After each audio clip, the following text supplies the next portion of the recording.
we can put one loop inside another loop, and it doesn't turn out to be as confusing as it looks at the beginning. Okay, that looks pretty confusing. Zumi, what should we do? Be the machine. Okay, we'll just start at the top. The first two statements declare two variables whose names are first and second, so I have put them in our memory diagram. Then this statement gives first the value of 0. So the while loop will start by comparing first to 3, and since first is less than 3, we do the stuff in the while loop. This statement is an assignment statement. It will evaluate the right-hand side and store it at the left-hand side. First is 0, times 2 is 0, and add that to 84 gives us a value of 84, and that will be stored in second. The second loop starts by comparing second mod 2 to 0. Now that percent sign is the modulus operator, which is the remainder after you do the division. So if we take what's in second, which is 84, and divide it by 2, there's nothing left over because 2 goes into 84 evenly. So second mod 2 is 0, so this condition is true, so we go inside the while loop. In order to figure out what this print line is going to print out, the trick is to match up the quotes. So you can see there is this pair of quotes and this pair of quotes. And Eclipse has actually helped us by coloring the things inside the quotes with a pretty color of blue. So the things that are in the quotes are going to get printed out exactly as they are, and the things that are not in quotes, we're going to go and get the value for them. So that means that the first line of output is going to look like this. This statement is going to do integer division, dividing second by 2. So 84 divided by 2 is 42, and it's going to store that into second. So now we are at the end of the inner loop, so it goes back up to the beginning of the inner loop. So the condition in the loop is going to be checked again. Second mod 2 is the remainder after we divide 42 by 2. Since 2 goes evenly into it, the remainder is 0 because there's nothing left. So the condition will be true, and we will go inside the loop again. This time, the print statement is going to get different values for first and second, and the output will look like this. Then we'll take second and do integer division, dividing it by 2. That'll give us 21. We'll store that back in second, and we're at the end of the inner loop again.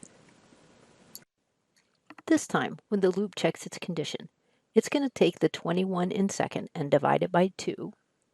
The remainder of that is 1, so the condition for this inner while loop is false, which will make that while loop stop running.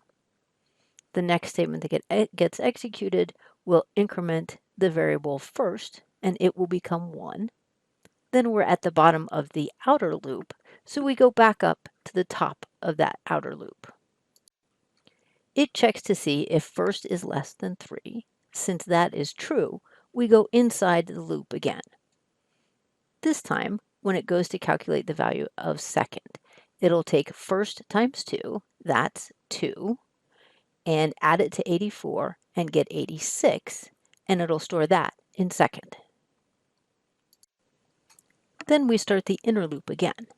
It'll do second mod 2, and since 86 is evenly divisible by 2, that will give us a 0. So the condition will be true. When we go inside that loop, the print line will print out the output using the values in first and second. And then it will take the value of second, divide it by 2, and get 43, and store that into second. That gets us to the bottom of the inner loop. When we go back to the top, it checks the condition again. At this point, we should talk about the fact that mod 2 equals 0 is essentially checking is second even, because for even numbers, there will be no remainder when you divide by 2. When there are odd numbers, there will be a remainder when you divide by 2. So it checks to see is second even, and it is not because 43 is odd. So that ends the inner loop. first gets incremented, it's now 2. The outer loop ends, so we go back up to its condition to check if first is less than 3, which it is, so we go into the loop again. This time, first times 2 will be 4, so 84 plus 4 is 88, and that is what will be stored in second. Then the inner loop starts, and second is even, so we go into the loop, and this is the output that we see. Then second becomes 44. We go back up to the top of that loop, and it is still even, so this is the output that we see. Then second becomes 22. We go back up to the top of the lot. It is still even, so this is the output that we see. Second becomes 11. Now second is odd, so the inner loop stops. Now first gets incremented and becomes 3. When we go back up to the top of the outer loop, its condition is false, and all of this code ends.